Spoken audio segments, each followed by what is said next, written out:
Life is a journey made up of experiences. Some are good, some bad, some happy, some sad. We may all be different, but we are connected through the fact that no matter who we are, our stories all have hills and valleys. And so tonight we dedicate this episode to the determined who put in the sweat to achieve success. Welcome to Simsoul Sessions.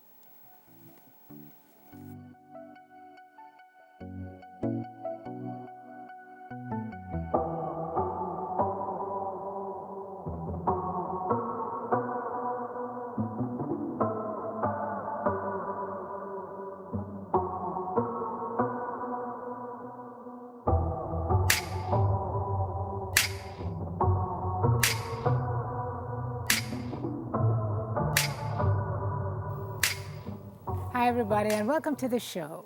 Tonight in our safe space, I am so happy to be joined by Jamaican comedian and entertainment entrepreneur, and might I add, VMBS Chief Happiness Officer, Christopher Johnny Daley. We all know and love Chris for his ability to help us escape through laughter, but he's been through his own share of drama, pardon the pun, to be able to get to where he is today. And you can join us in that conversation later on by using the hashtag SimSoulSessions.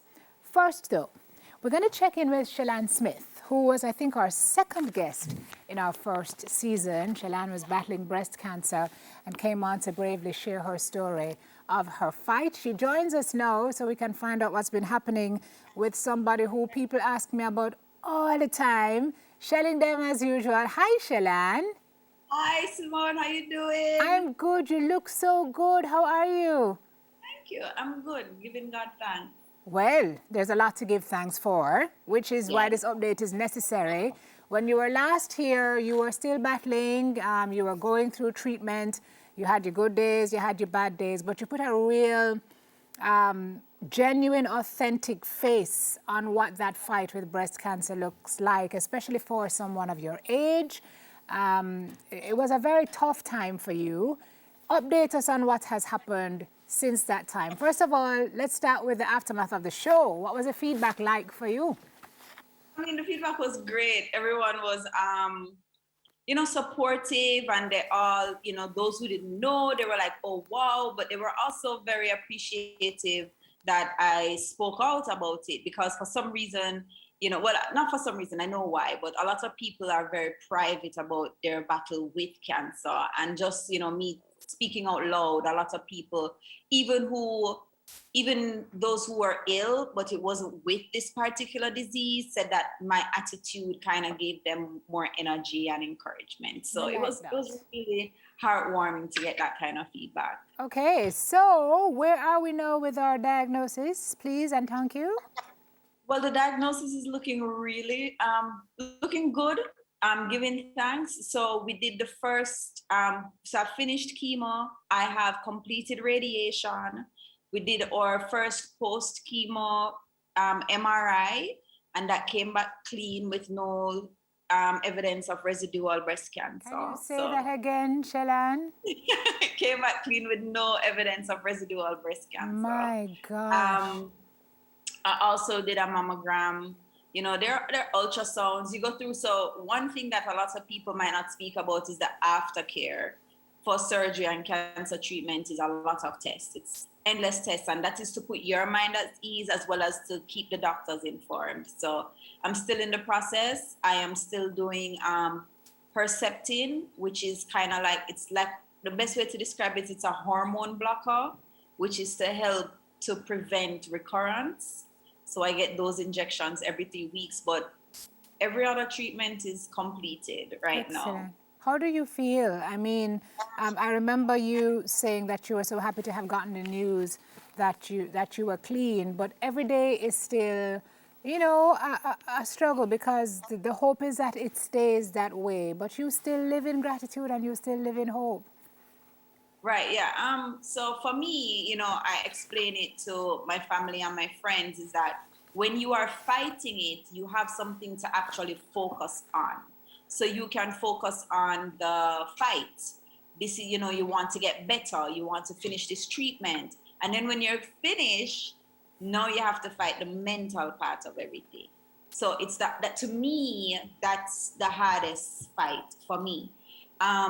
You worry, and it's really good to have understanding doctors who appreciate and understand the mental part of it. So yes, everything's going good, but one day you might just freak out and think you felt something in the opposite breast, and you don't want anyone that's gonna make you feel stupid for being a little scared. Right. So I mean, I have a great team. My doctors have been excellent, Dr. Chin and the whole staff down at Island Medical. I love them. So everybody's been really understanding with me. Yes. And I see you getting gigs, so I'm sure work is not an issue.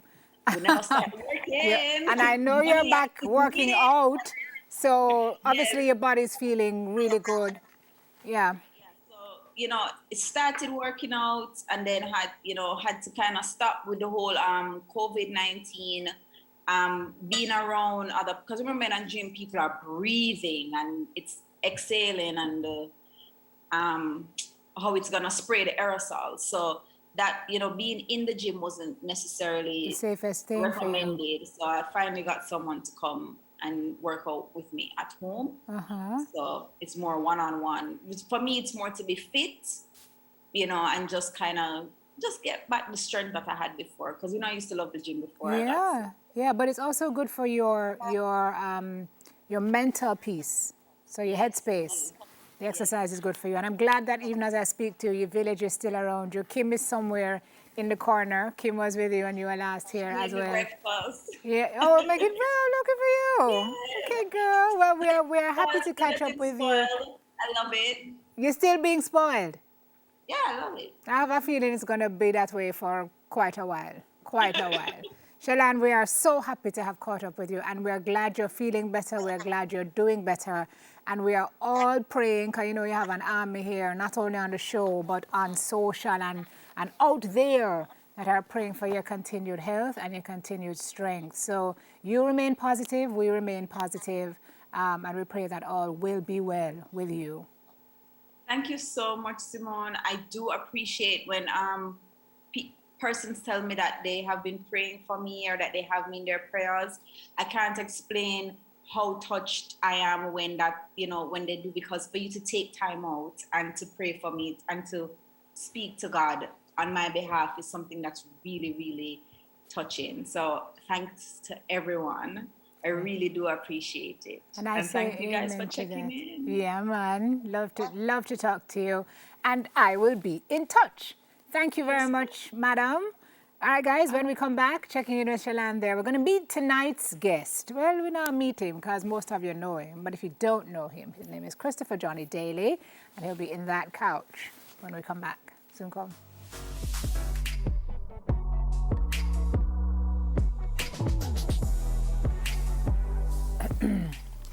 So, welcome back to the show, everybody. My guest tonight, Christopher Johnny Daley. The interview has started. You missed a part of it. But we watched this gentleman grow on Jamaican television since the age of 9 as Johnny on Lime Tree Lane. And his journey into a never say die, laser-focused young man is inspiring, but it has not been without its share of hardship. So Chris joins us now to talk to us a little bit about some of those bumps on the road, even as he has navigated them and is at a good place in his life. So good to see you. We shared a moment just now. Yes. What was a moment? It was. And I really, like I told you, I was sitting over there watching you do this intro and talking to Shalane and just saying to myself, wow, like this is what, you're so prepared for this, Simone. Like I've known you for so long. Like we've been in media forever, it seems. And yet, I think you're exactly where you're supposed to be. And this show is touching so many hearts, healing souls, and needed at this time. I had to just sit over there and say, yes, this is what it's about. This is what keep going is about when you keep pushing. Yeah, God bless you, my friend. You said it right, though. You said, we've been doing this for so long, and we are still here. We're still here. You are still here. And you are still making people laugh, even though I know the last year and change for you has been absolutely crazy and devastating in so many ways. Can your income just... Yeah, wipe out totally. Like I told somebody, after I finished a great tour at the end of 2019. I was working with some the African Stars, big Caribbean tour, and came back from that tour feeling great.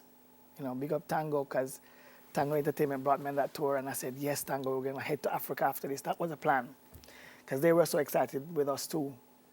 And that was it. February came, and my schedule I just started seeing cancel, like most people, I'm sure. And that was devastating to me. But you reinvented yourself. I'm going to talk about that. Yeah. Because you said that the further down you go is the more you're going to claw your way out, because you fight. And we kind of want to know where that spirit came from. So I'm going to go back to how you were raised, which has made you not only into the father you are and the husband you are, but the man you are. I was struck when we spoke about you telling me about the first time you met your dad. Mel met your father. Yeah. Was where? Somewhere in Spanish Town, I remember. Back in the day when Spanish Town was not as built up today.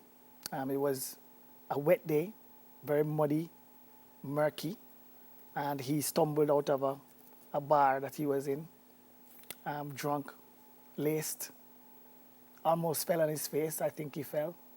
That's my memory. That's the first time you would have... Very first time I'm meeting my father in real life. And he was out of it, totally out of sorts, telling my mom why she bring me here. And I knew that was rum talking, because you can know when somebody's talking under the influence of rum. How old were you, Chris? I think I was like 8. Yeah. Probably, maybe younger than that. But if you have the memory down, vivid down to the mud on the floor. Absolutely.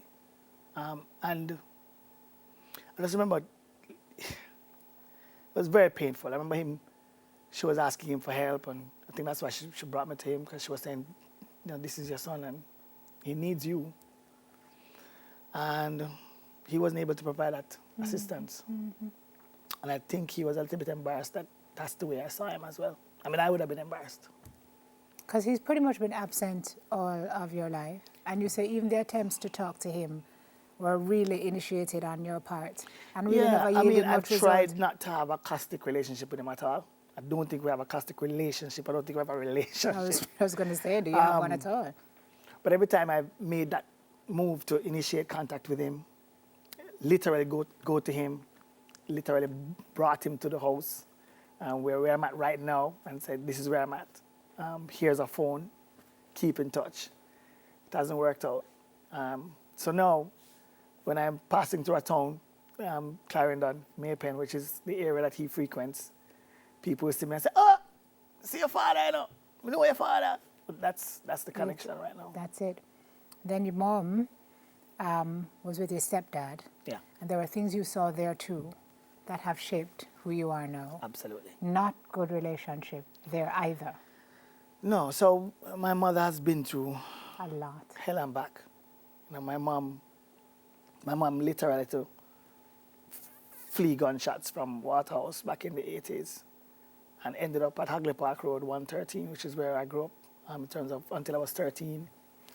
And pretty much we were, you know, it was a happy experience being a child living in the inner city and thing for the most part.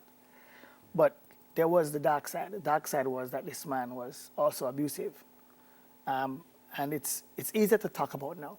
Yeah. And it's some people would say, boy, Johnny, why are you talking about the man when he's not here because he's deceased? But I think it's important to talk about it now because I'm sure my neighbors know and people know. That's why we had to leave the lane. It was a fight that almost brought blood in the house. And my brother, who is now living in Canada, I think he's around because my mom stopped that fight, even though she was the one that was being attacked initially. So when the machete swung and it hit that post, and you could see the machete, the edge of the machete, going like that because of the power that this man swung it with. I think that was a moment when everybody kind of stopped and realized that Can't stay. this was not tenable. We can't maintain this relationship anymore. And you say your mom, who is the strongest woman you know, Yeah. did the hardest thing in her Hardest life, thing. She packed up packed up her and kids. she left. And she took me with her. And what happened after that is what we'll talk to Chris about after we take this break. And let me ask you how old you were by this time, Chris. By this time, I was about 12, going 12 And to so 13. you're already on TV. I was already a star. Smiling down the place. Absolutely. And what is happening in your At home? Mercy. We'll soon come back, folks. We'll explore that a little further on the other side.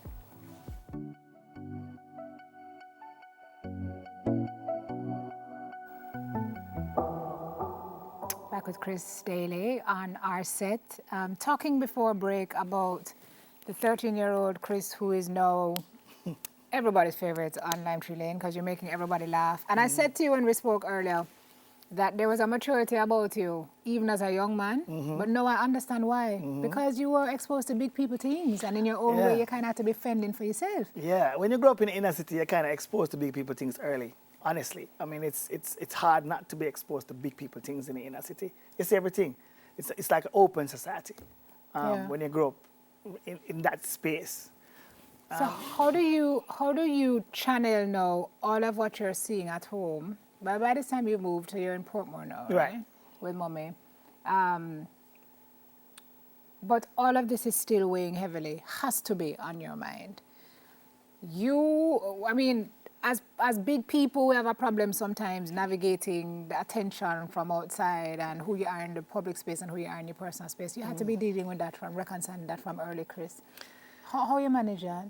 Yeah, it started a little bit early. I remember when I first got on TV, and I did feel a little bit embarrassed when I was growing up because of where I lived.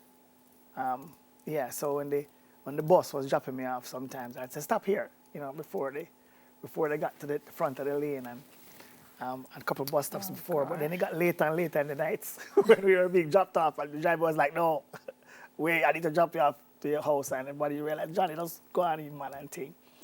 And I got over that early, but you know what? Like, I just felt like I needed to show the best of who I was on the outside. I was already going to a pretty good, decent high school as well. Arden provided shelter for me. By that time, I was going to Arden, and my school was really like another home away from home for me. Big up my auntie, rest her soul as well, because she took us in Portmore. And I was there when I was living a kind of new experience. I was, having a room for myself for the first time. Right? Wow. Yeah, that was a whole new thing. And I felt my mom had done the right thing. And that brought a lot of confidence. And it felt like she was looking out for herself and for me at the time. And I just felt like she had done the right thing. And that brought a lot of confidence as well, just to be out of that environment. And so you started to grow. You started growing theatre. Theatre was wonderful. I mean, I'm doing my first production at the age of 14 with Alwyn Bully. He invited me. Alwyn Bully is a serious theatre man. And he drilled us into that role. And I got nominated for that role for the first time in my life for Actor Boy Awards. At 14. At 14. I think I was the youngest nominee. Yeah. And then I got a chance to be in an international production called Going to Extremes. I remember that. Yeah, remember Chris? that? Oh, so my God. I spent about a month on the coast shooting that. And that was a total different kind of life. Like I'd never dreamt that I'd be living that life. So we call you Johnny today, right? Because when all of this is happening now, you're getting older. Yes. And Johnny is still on Lime Tree Lane doing all sorts of youngish things. And that was part of the reason to see why I felt, I mean, after being on television for over almost about a decade, that the writers really kind of pushed me off the show. Because I was getting older. I was now almost, a young man. I needed to do young man things. Johnny probably needed to start dating in the show. I guess Stop jumping off of rooftops. Stop jumping off rooftops and pretending to be a chicken. At 17. I think that was the episode that I said to myself, all right, the chicken. Yeah, to bring back the chicken episode, 8 years on, it's kind of a rough thing. You know what I mean? I remember stealing the chicken when I was young, but to bring back the chicken. You know what I mean? Unless you really love chicken. I felt the right had a flashback in our spirit. I said, let me make him jump off the roof. It got a little. So it got tense. Yeah. Because you wanted to grow up, they wanted you to stay where you were, because the character was so popular. The character's popular, but they were still writing things that I was like, guys, I'm over this. Please write some, more mature things for Johnny to do. Yeah. It never came, and I kept complaining about it. It never happened, and then I just decided that You had to go. I had to go. And I think theatre kind of helped that transition, because now I was doing some other productions. I was being given some bigger roles to play. I was on stage now learning more with Glenn Campbell and with Leonie Forbes, and working with Aston Cook back in the day when he was writing those lovely reviews, Jamaica to Rotted. Yeah. And I was just like, this life out here is so exciting that I'd love to spend more time doing that too. So you did that. You had your job at JIS. You said your JIS family was fantastic. Fantastic. And then you got to a point now where you were with a group of young creatives, and that was going really well. Yes. And then they kind of started to, one by one, go about their own endeavors. Yes. And here was Christopher Daley. All by himself. By himself. Don't know what to do. No. And you said to me, that was my first taste of failure, and I did not know. Yeah. So the failure really was about stand-up comedy when I went in there. I remember when I was working with Jambies, that was really good times as well, because I transitioned now to the top company in Jamaica doing theatre, which was Jambies International. And then, the Jambies years was about 3 or 4 years, and that left. And then I was a part of a team called PAC, Professional Actors Committed, with Mark Danvers and Donald Anderson, who is now Slash. Nice, right? And we were doing well. And then Mark became a movie star and migrated to the States, and it was just Donald and myself. And we did the thing, Iceman and Johnny was a major brand. I remember IT coming to me one day and say, yo, Iceman and Johnny is becoming a rival to Fancy Cat today. I was like, I don't know about rival, but I know we're growing. And then after that, Iceman said, you know what, singing is a thing for me, and I wanted to focus on music. And there I was. I was in the space that we had created for ourselves as comedians, but then I was the only one left dedicated to do it. And it was hard. It was very hard. I remember breaking down quite a bit within that 6 months period. There was a 6 month period where I couldn't find it. You said it was a black hole. It was a black hole. As a comedian, you need to, find your voice, know what you're about on stage, at least have a story to tell. And I couldn't, it was a black hole. There's no story coming. I was a duo. I was part of a team, and that team had gone. Who are you by yourself? Who am I by myself? Who are you? And that is the question as a stand-up comedian. How ironic is that after all this time, you couldn't answer that question? I couldn't answer that question. Who are you? What's your story? And I realized that my story was the story. I had to tell my story on stage. I had to start talking about me. I had to just gain that confidence in my own voice and hearing it alone. Because that's the thing, when you're on stage with somebody else and you feel that support, you don't think about the fact that, that's my voice. But when you start to listen to that voice. We're going to talk about that process. But you almost left it. Because you said, maybe I need to go find another work. Yeah. And this anxiety is going to it was rough. I mean, it's not easy to be on stage and not pleasing an audience and watching people who want you to do well feel for you. You know what I mean? That's cringy. As my daughter would say. All right, when we come back, I found it so funny talking to Chris that he went a long way around to come back just to find out that he really just needed to be himself on stage. Absolutely. Right? It's true. I mean, more Simso sessions on the way. We're right back.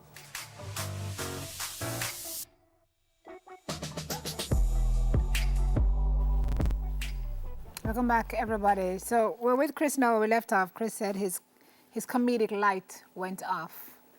He wasn't sure where to go from there because he was in this black hole. So he hunkered down and he put his shoulder to the wheel, and he started doing some research. When people see you on stage, you don't realize the kind of work that goes into this.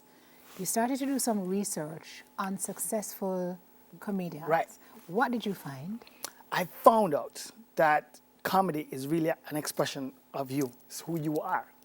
And if you are not as authentic as you can possibly be, then the audience is going to eat you alive up there.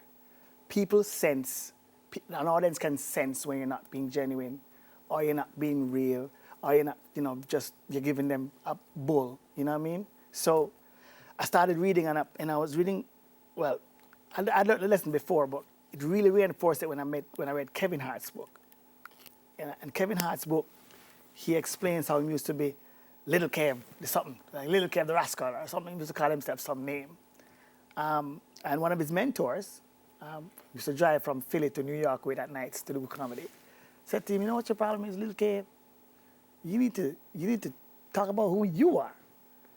You know, who is Kevin Hart? Because you have to be authentic. You know, tell us what you're going through. And I was like, yes, that is what we need to do. We need to be talking about who we are. Now, I started that earlier, even before I started to read that book. And that was when I started to claw out of that black hole. Because I realized that people wanted to know who Christopher Daley is. What's your story? You know, why are you here? You know, why is it that you're on stage? Mm-hmm. What are you going to talk to me about? And then you have to be relatable. So the things that are happening to you may be happening to your audience as well. You know, that person you can touch lives with that. And then, of course, there are other things that help you. The topics, general topics that we all can discuss, and as human beings we share. And then you start to pick up on when you say something and people laugh at that and you hear that laughter come back. I mean, you tell us about getting beaten at Waltham. Exactly. And it's not funny, but the way you tell it. It's funny because of the way I tell it. But it's a story. It's a story of corporal punishment that a lot of Jamaican youth go through, perhaps still going through. And that's part of the healing that the society needs. Right. You know, all this violence that's going on now didn't just start one day. You just get up and start. I mean, don't just get up and you're violent. Starts early in your life. When violence is introduced to you, you're probably watching it first, and then you get involved in it. You know, a lot of the things happening in Jamaica is because of how we're socialized in this country. Absolutely. So how did you not become what you had seen? Because there are two things that can happen when you experience these things. Either you become it, or you decide to be a change agent and say, no, I'm not going to go down to that. So I could have become the father who didn't want to be around my children, you know, or find all excuses not to be around them. And this is not to criticize fathers who are not around their kids, because I know sometimes you have to be away. Sometimes I have to be away for work. But We're not talking about those fathers. It's about deciding to be a part of. Your you know what I mean? right. Absolutely. Right. And so, even though I grew up in an inner city community, that I saw violence, but I saw the violence on a different side. I was looking at it as somebody who didn't want to end up like that, you know, or didn't even want to be the man behind the trigger. Like, one of the things I've never told people is that I just don't like guns. I don't like guns. I think I'm a rare species in Jamaica too, a man who don't like guns, because most of my friends have guns. And you've seen what guns can I've seen what guns can do. You know what I mean? And I've seen what guns do to people, not only to people who are victims of a gunshot wound, but also to people who pull the trigger. Because you do have, there's no way you can get over that. And I'm sure people who have been in that situation can talk to you more, Simone, about what that feels like to take a life, you know, to be behind that gun. Now, Jamaica needs to move away from a lot of things. Mm-hmm. And so I found that being a comic on stage, I can talk about a lot of these things without probably coming under the gun of, you know, scrutiny. Oh, Johnny's saying this, but what I'm saying is true, and you laugh.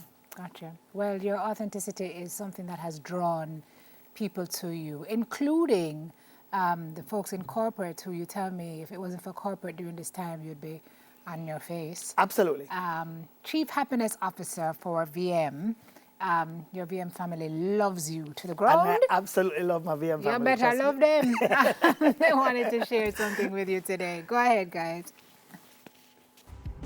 We at Victoria Mutual are so pleased to have had a relationship with Christopher Johnny Daley for so many years and in so many capacities. In particular, the last 3 years or so have been really delightful because Chris has been a part of our team as the Chief Happiness Officer and really extending what we consider to be his gift, his purpose to our own customers. That ability to bring joy, to bring happiness, to bring laughter to so many is not something that we take lightly. And so we're really pleased to be able to work with him so closely with different activities and to really bring that delightful moment of happiness to our customers. We've really seen where you've extended yourself to grow this business of comedy, and we admire that tenacity. We admire that you've embraced your purpose and you continue to give of yourself to people, not just for your own career, but you've also done a great deal of work, we do know, in helping to groom so many others and providing opportunities to so many others who have a passion for comedy. We congratulate you, Chris. We look forward to working closely with you in the future. We look forward to really sharing that gift. Yes, we consider it a gift because especially in these times, you know, happiness is something that people need, and that moment of laughter is something that you provide, is something that brings that to them. So congratulations on really so many years of doing this work. We wish you all the best. And we're committed, of course, to continuing to work with you as you move through to your next endeavors and as you continue to represent Jamaica in so many ways. Thank you so very much. Big ups to the VM team. Keisha, thank you so much. She That was nicey? awesome. She's beautiful. Love Wonderful. her. Listen, I tell my wife, you know, I walk up on a show, I go ball, you know. You know, like that show you one balling show. Someone you do this to the guest. It's not a balling show. And It's if a you're balling gonna- show. Sometimes I watch a show, I'm in a nice mood, and I end up a ball and leave, and people ask me, what is wrong with you? I say, it's all right. All right. Well, then Same source save session. some of your tissue. Go on, Lori. Here is your balling part. What? Good vibes from your friends and family. You are my family. I so enjoy working with you on the cultural stage at the festival. Nothing is sweeter. We haven't been able to see each other because of COVID, but keep safe and all the best to you and the family. Love and kisses. I met Johnny from some production we did years ago, and we've just established a bond. Maybe it's because we went to Arden together, not in the same year, but it's just a joy. I've been with him and worked with him, seeing his dreams and seeing him pursue being a stand-up comic. And like I said, we really just work together, and I wish him all the best. Good luck, Johnny. Continued success. You are a brother from another mother, a true legend, the Jamaican king of comedy, a trailblazer, a pioneer. I got nothing but love for you, brother, but you still owe me some money. So call me and send it to me. I'm just being serious, but I love you, man. Johnny, I just wanted to say, continue doing what you're doing, brother, man. You are my countryman. You're a constant inspiration to me. When I see you working, sometimes it makes me feel I'm not doing enough. We have a kinship that we have bonded together, man. Just continue what you're doing, man. The country needs you. We need you. Can't wait to see you again. Blessings, my brother. I love you, man. Loving, kind, understanding, survivor, game changer, and dimension maker. That's who you are and more. 'Cause you're simply the best. You're humble and you're hardworking. And only the best is good enough. And that's who you are. One of the realest person I've ever known. You're so humble and a great motivator. Thank you so much for bringing joy and laughter throughout the world by your God-given talent. Just want you to know that you're a great asset to our family and to the world at large. Uncle Chris, you're my best friend and Daddy's best friend. Friendship is one of the most precious gifts in life. And Christopher Daley is the epitome of what a true friend should be. I can no longer refer to you as a friend, as you have surpassed that, and I call you my brother. You are a professional, a supporter. You are driven and motivated to always succeed. Hardworking, hilarious, caring, and a family man. I salute you. I respect and I appreciate you, my brother. Blessings. His youthful exuberance is the first thing you would notice about Jamaica's Gary Coleman, the versatile Christopher Johnny Daley. His journey is highly documented, and it's through his years of experience that he has developed and mastered the art of comedy. Spitting jokes that rock audience from Europe to US to Canada, Christopher Johnny Daley is truly a national treasure and deserves his flowers while he's still here to enjoy it. Love and respect, my brother. More life. I think I have the best dad in the world. You guys think you have the best dad in the world? Most definitely. Yeah. I think my dad is the best. He's very inspirational. He's loving, he's caring. Pops, you do everything you can to make sure everybody around you has what they need.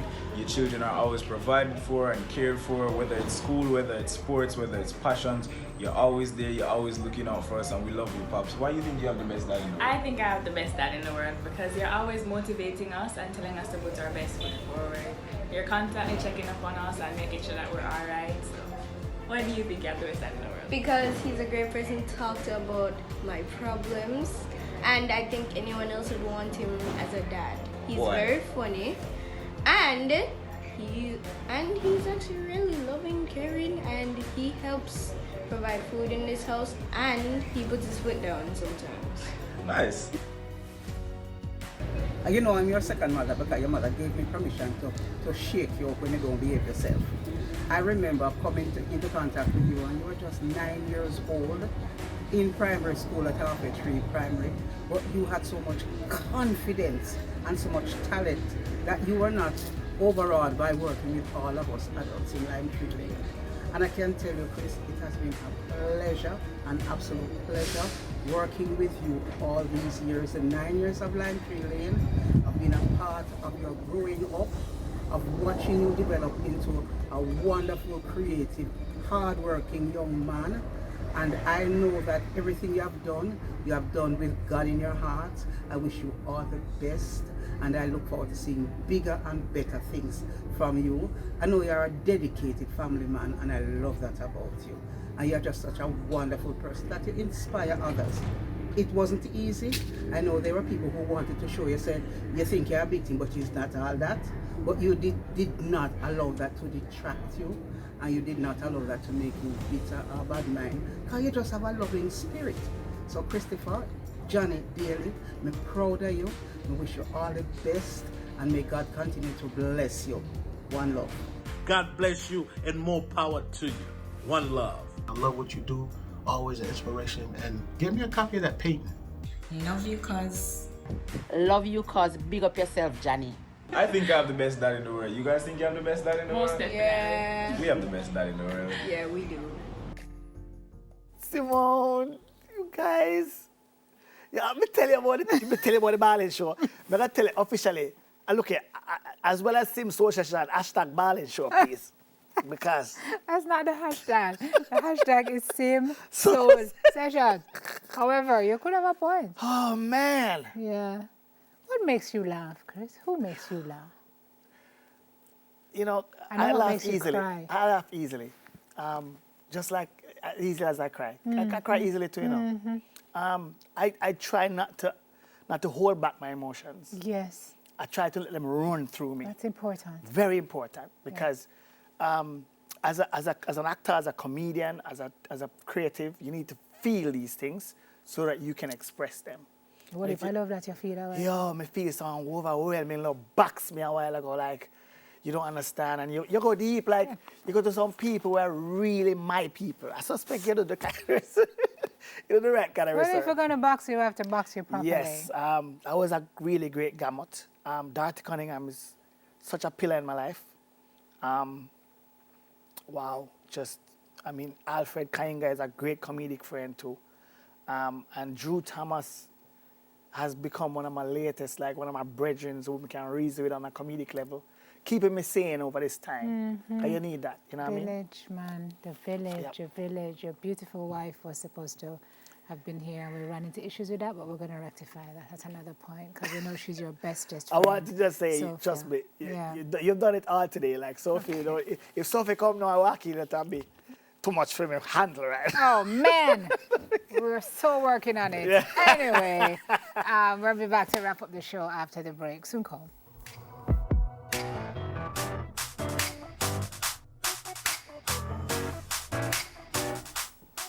All right, everybody, we're putting the lid on this show for today. Two important things that I want to talk to Chris about before he goes. His family and his faith. Family, you say, the best and biggest part of your life. Absolutely. And that there is nothing you wouldn't do for them. And in fact, several opportunities that you have not taken advantage of so that you could be here with them. Absolutely. One of them including coming back home From the foreign. States, yes. Yeah, so you could be here with them. Tell me about the role of family in your life as we look at some of these beautiful people. You have a beautiful family. Thank you. Yes, they're everything. I mean, my children, my wife, my extended family, everybody there. So I have my family is filled with powerful women in there. And the women are great nurturers, and they've helped to nurture the men in my family. And one of the things I've learned from the women is how the stick-to-itiveness is something that drives them.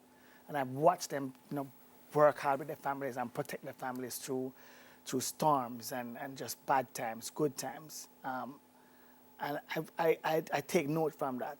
Now, my family has inspired me in so many ways. They've driven me, motivated me. Just watching the kids grow up and seeing yourself in them is something that really brings me great joy. And so I get up every day just thinking about how to build wealth, how to create life better. Give them better than what Give you them had. better than certainly what I had before. Yeah, your mom is still around. My mom is still around, thank God for her. Yeah, and you're taking good care of her. Yes. Your son has become a part of your production team. So Absolutely. you're roping him into your project. Yes, my eldest is why not? He's doing production at UWI. He's doing a degree in production, which is amazing because that's exactly what his father wanted to do at a point, right? Yes. But I love the fact that I gave him a camera and he just ran with it. It's probably one of the few things he's cared for in his life. With such That's passion. how you know he's on the right track. That's how I know he's on the right track. Yeah. He did a summer course at CPTC, and I watched him get very passionate about it and being involved. And I said, well, maybe the boy, maybe the branch never falls so far. I know how you feel about that. Because you don't want them to go through, because we know what this business is like. Sometimes you wonder, do you really want them in this business? But that's where their heart is. I prefer him being in production, though. Yeah. Because I see production people doing much more work and being involved in everything. And the experiences, you get much more. Yeah. I mean, I've been fortunate as an actor here in Jamaica who's known, and I work hard and I kind of get myself out there to have had some great experiences. But I think if I was in production, I'd learn so much more. I'd be on so many different sets. But you are in production, Chris. You've done it all. Like right now, what are you doing now? So now I'm producing 3 Stools from Johnny's Place. And I've kind of, you have to own everything. I find that in today's day, you have to own everything. And, in doing it, you have to own it. So write it, produce it, shoot it. It's yours. It's yours. Put it out there. And so we're on YouTube, 3 Stools on the Johnny Life Productions YouTube channel. And it's going. We just started first season recently. There's about 4 or 5 episodes up. And the feedback has been very strong, positive, all positive, which I'm scared about. I'm like, you put Where's something that out one there. person Where's who that goes, one person whose stuff is going to thumbs go down? down? But it's not happened yet. Yeah. But we're very grateful that so far everybody's been very encouraging. I said, Johnny, keep doing this. Fantastic. Well, they need it now. They can't go out, so you have to bring the comedy to them. I have to bring it. And then finally, your faith, which you said really and truly is the one thing that you would attribute just being able to still be here too. Your faith and your gut, right? Because in the moments when you wanted to give up, you pushed. And in the moments when you weren't sure, there was something in your gut that said, just even if it was bigger than you, funniest man in the world, bigger than you. Yeah, you're going to push anyway. Push anyway. Listen, you have to, God is real. And I'm not going to determine, to tell people who your God is and what your God is. I'm not into all of that. But I know God is real. Because I've prayed for things and it has come to pass. And it don't just come because you pray either. You come because you pray, you decide to put in the work.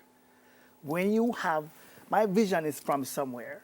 You know, I don't just see things and then it just happens frivolously. And I see things, people have said to me, Johnny, you have such great vision. And I know that's coming from somewhere. That's coming from my faith.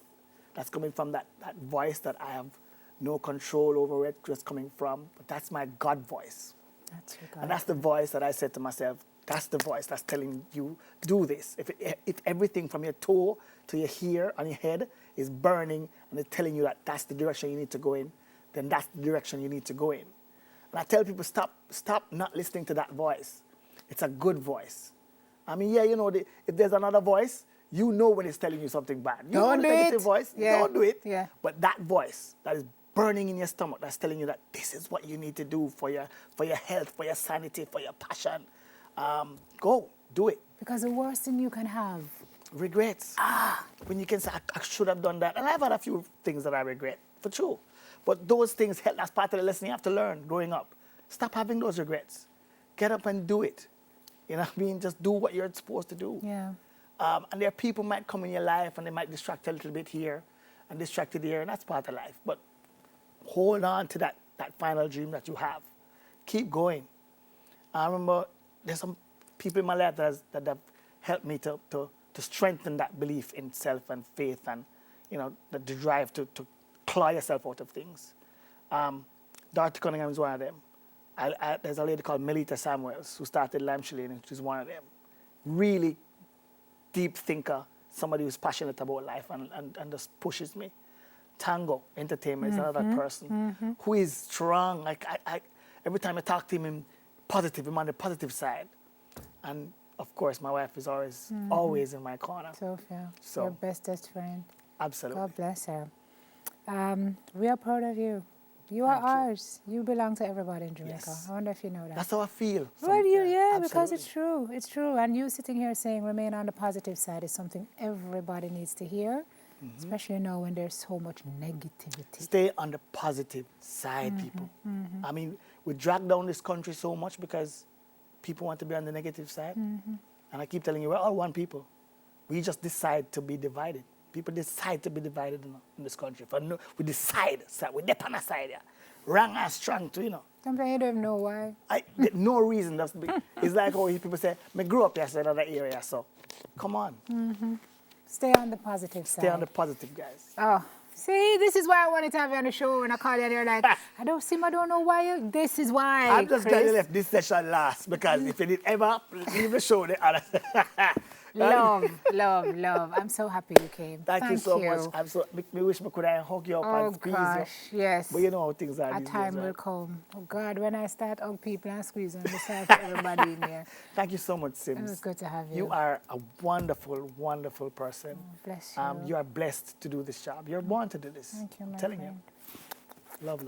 Thank you. Thank you, Jamaica. Now Big it is up. time for our affirmation, everybody. Let's go.